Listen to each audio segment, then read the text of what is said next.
I have loved getting to know Mike Reid. His life illustrates the best ideals I have seen and hoped for in the MBA community.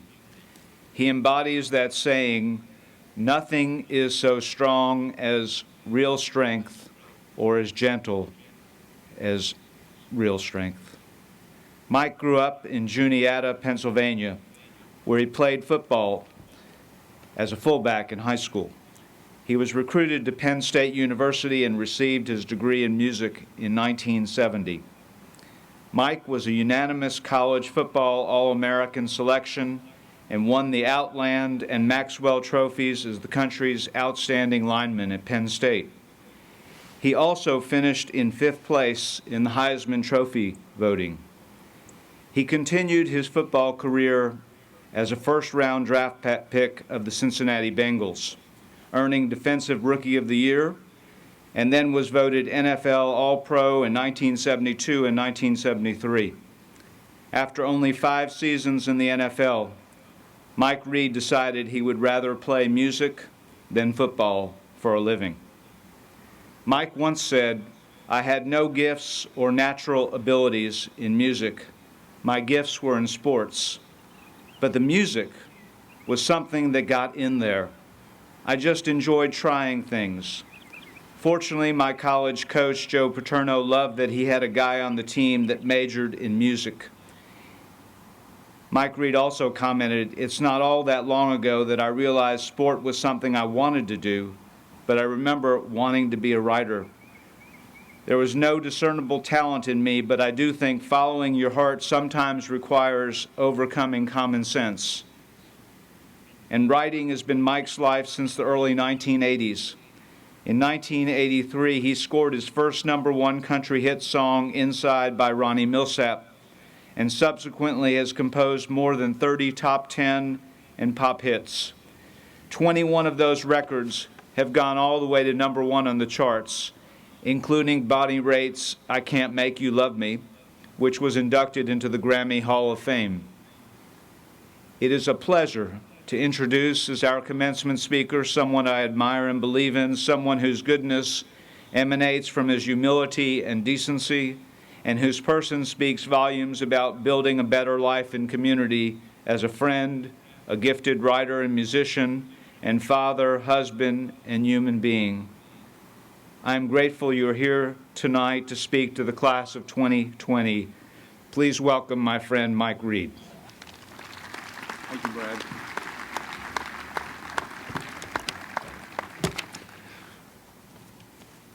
Thank you, Dr. Joya. There is no way I can live up to that, for Pete's sake. I really appreciate it. Invited guests, parents, various friends, relatives have come here this evening for you guys because they're proud and delighted and in some cases surprised that you managed to pull this off. This is really going to happen. Is this amazing or what? You get a graduation, you know, against all the odds in these amazingly extraordinary times. If you ask, I would venture to say, if you might have an older brother that went to school here, or just an older brother or a sister or anyone, ask them what they remember about their graduation. And mostly they're going to say, nah, not much. Some guy got up, gas bag got up and talked, but I don't remember what he said. And I kind of remember Mom and Dad crying. It was the first time I saw my dad cry, kind of weird. But you guys, this is the deal. This is unique. You know, when they ask you, tell us about your graduation, years later, well, it's pretty standard stuff. The world was having a nervous breakdown, and there was a virus loose on the world trying to kill everyone. But other than that, it was pretty standard. So, at any rate, to all of you wonderful young men, on behalf of myself and everyone here, we say congratulations to the mighty MBA graduating class of 2020. Take a moment to feel good about what you've done, but just a moment. There's more work to be done. And now, as if in a final act of Dr. Joya torture, the old commencement address. The commencement address is much like this virus. It persists, and so far as we know, there is no vaccine against it. And yours is going to be given by a cranky old songwriter, for Pete's sake. You know, the young boy says to his father, "Daddy, I want to be a songwriter when I grow up," and the father says, "Son, you can't have it both ways."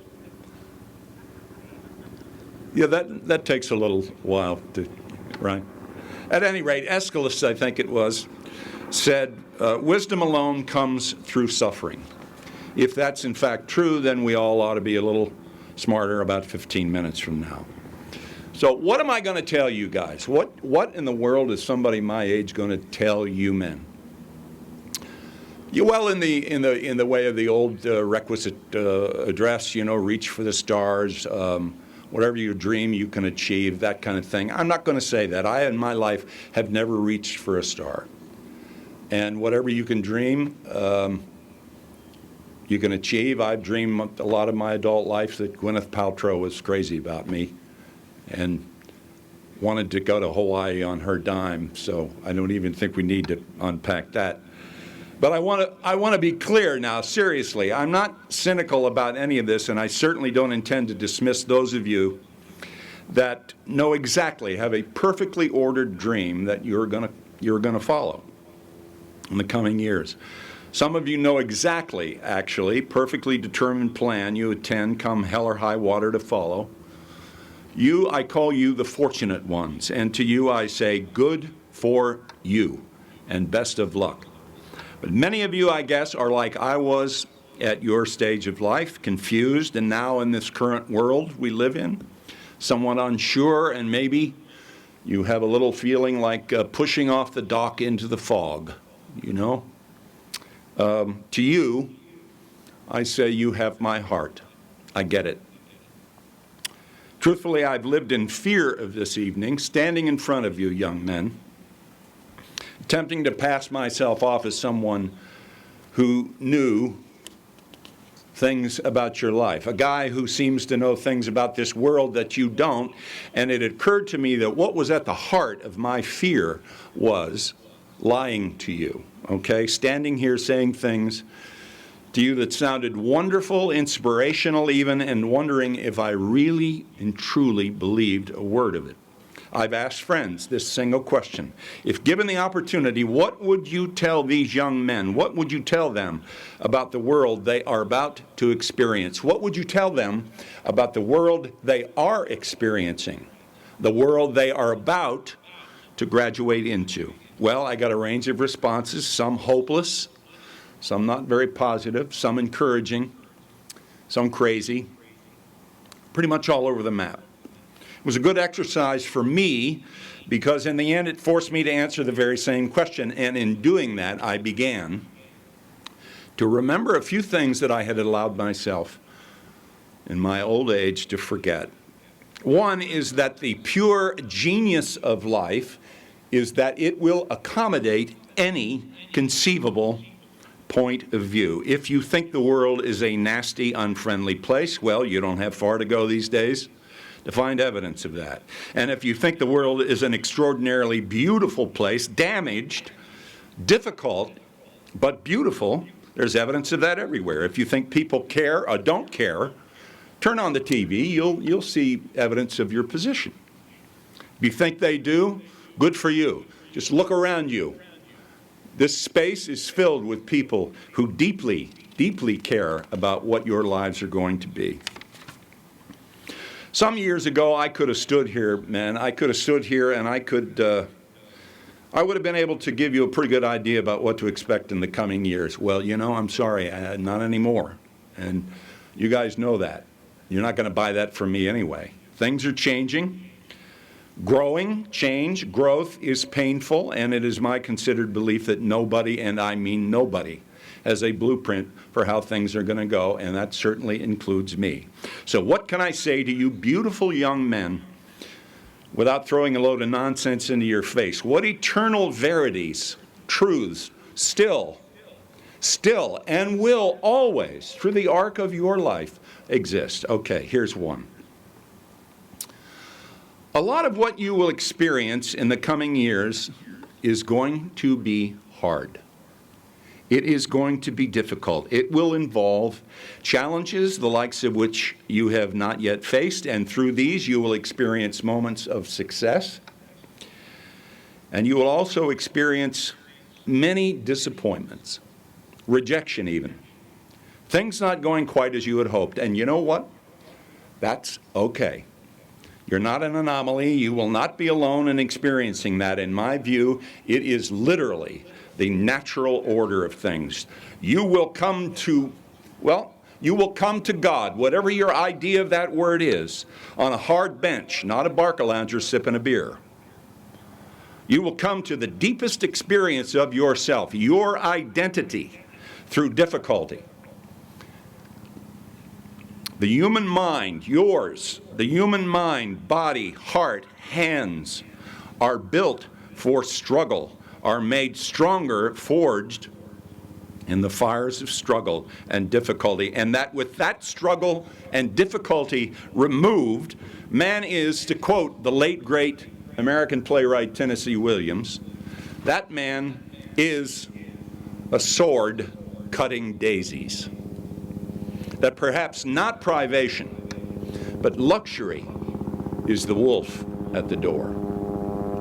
So understand this is a good thing, positive, I promise, and I know what I'm talking about, okay? When I tell you that at 18, 19, 20, 21, and beyond, your heart is a resilient, tough little thing. I promise you, men, you are capable of handling and enduring far more than you can possibly know at this point in your lives. If I am to declare to you what exactly has given my life the greater measure of its meaning, I would actually relegate achievements to a position pretty far down on the list, certainly behind rejection and even failure of a sort.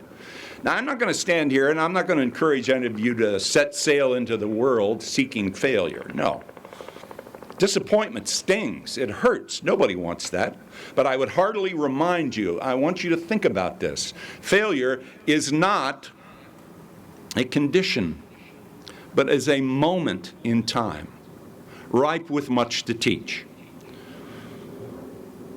Knowledge rests not only upon truth, but upon error as well. I would never suggest you get comfortable with it, but neither do I believe you should ever fear failure. If I stand here in front of you this evening with one regret about my life, speaking as honestly as I can to you, it is that I have lived too much of my life in fear of failure. But come on, that's only human, right? That's what you're saying.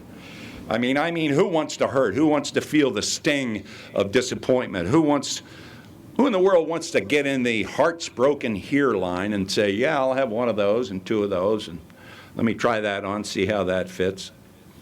Because when you're experiencing this pain of disappointment, of your plans not working, that rejection, it's impossible to believe that there would be any value in it, any value in heartbreak. Even at first blush, the phrase, the value of heartbreak, seems a bit off, a bit odd. I must tell you, though, I was taught about the value of struggle, the value of heartbreak, by a wonderful young man years ago, a young man who went to this very school, my son, Matthew.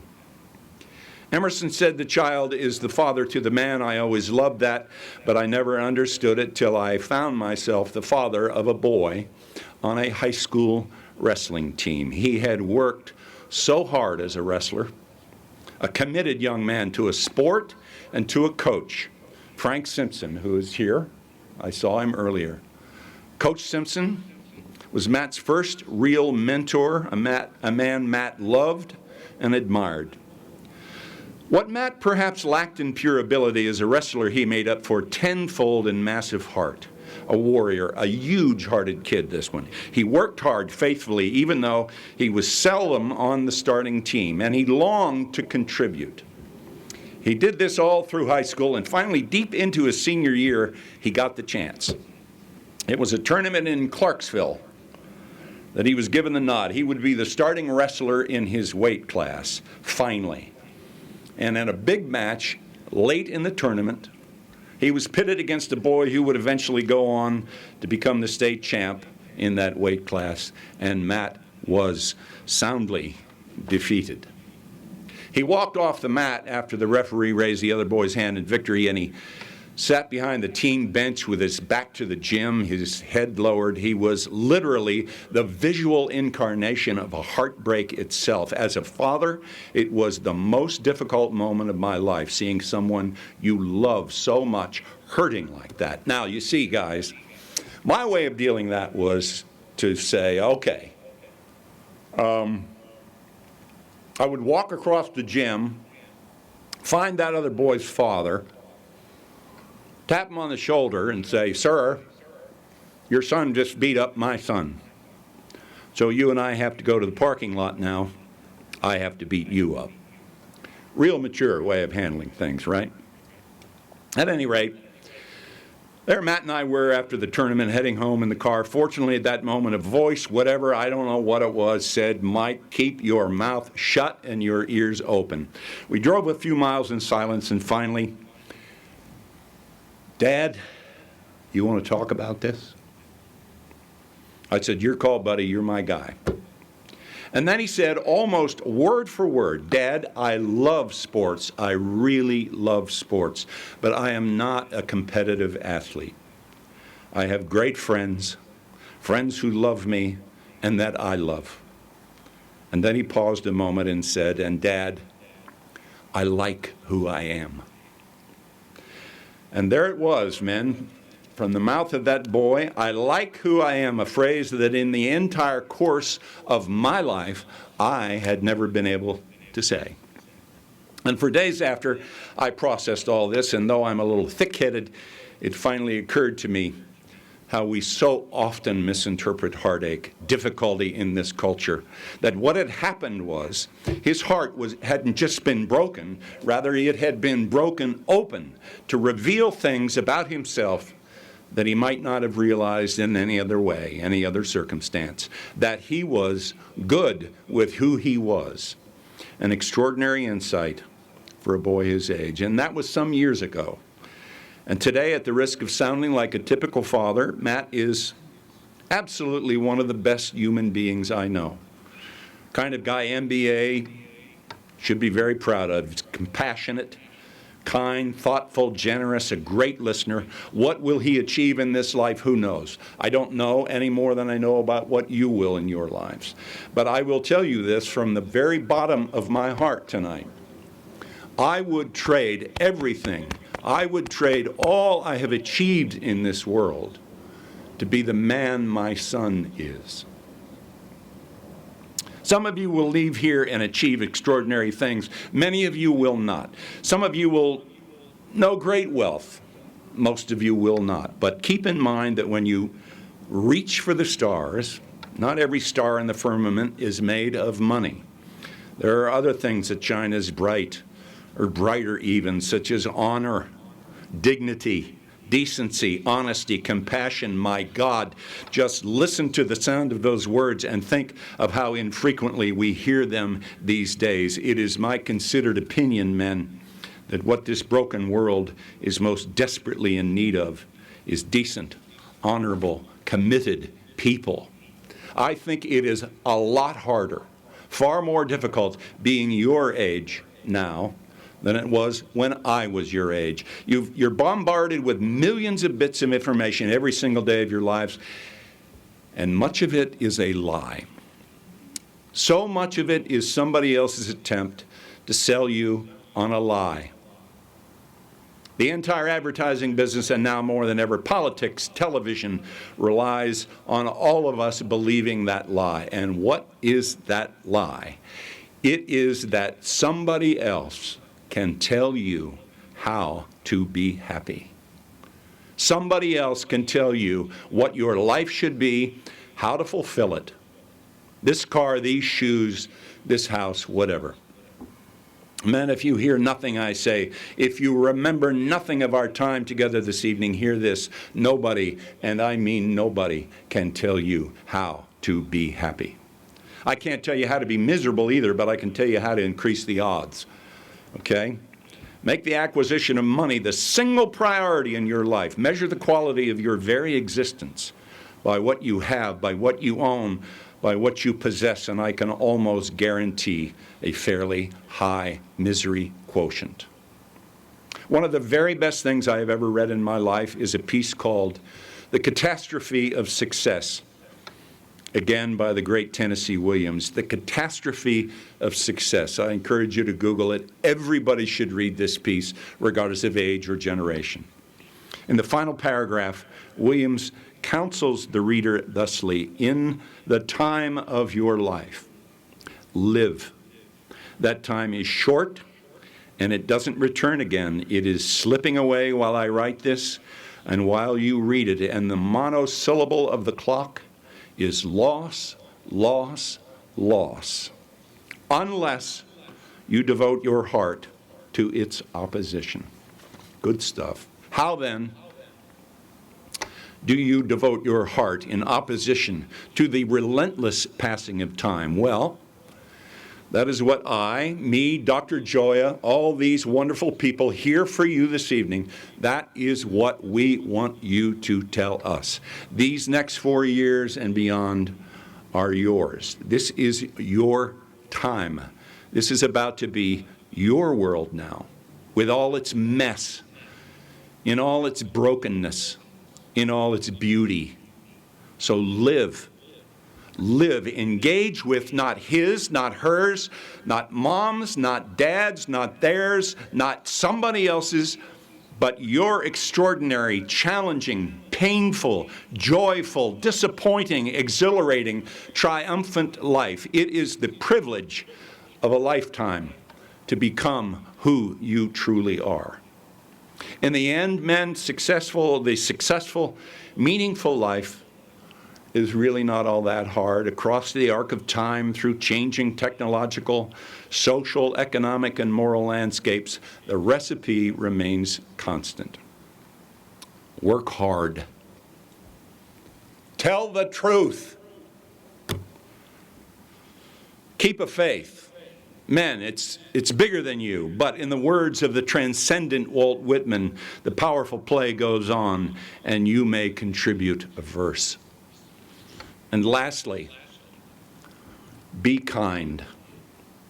Look after one another, especially this last one. Look after one another. If you just do that, you will already be more successful than most generations that have preceded you. Thank you.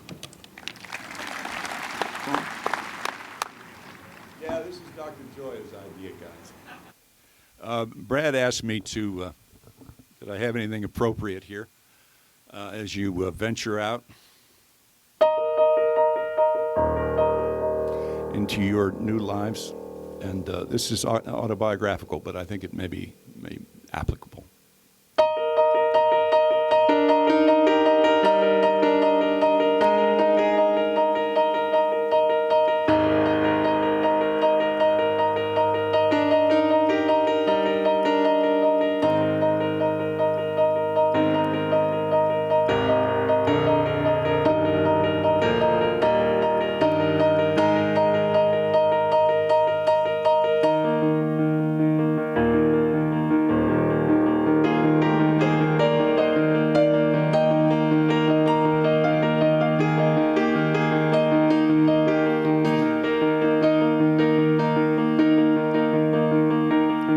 I remember the day the county paved this road.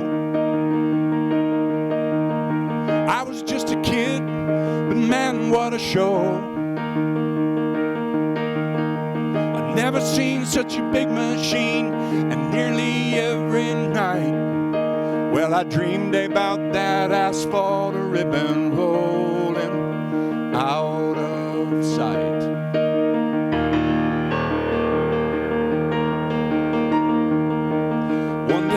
Dad said, son, you take this wheel. Feel the power of the highway neath an automobile.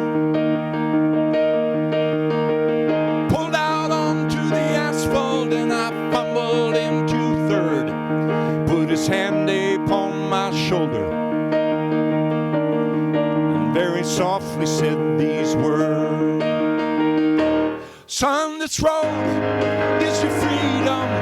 the highway to your dreams.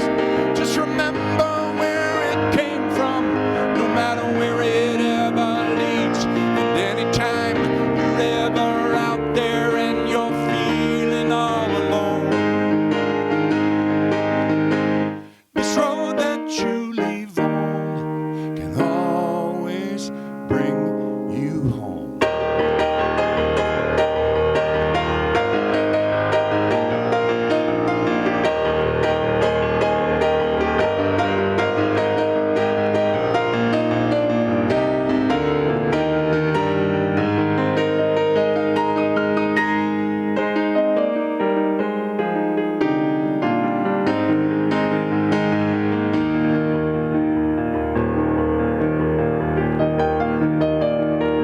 Well, looking back, the years and miles have both been kind.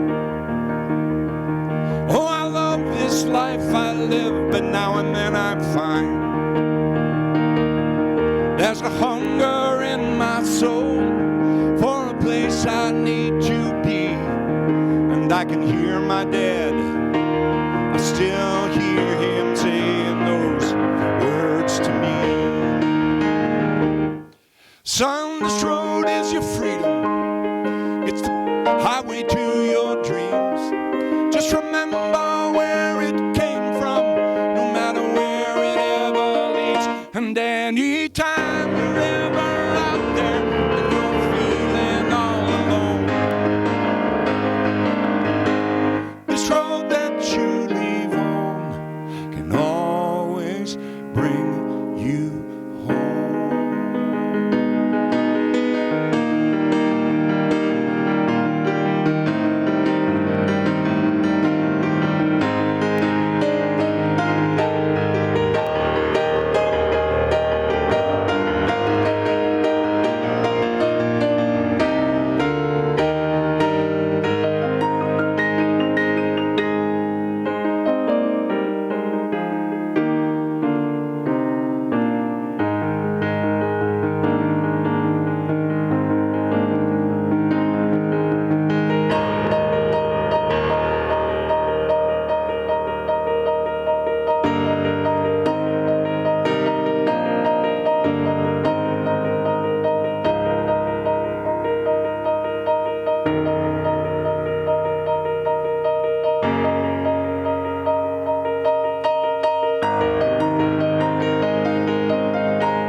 Congratulations, man.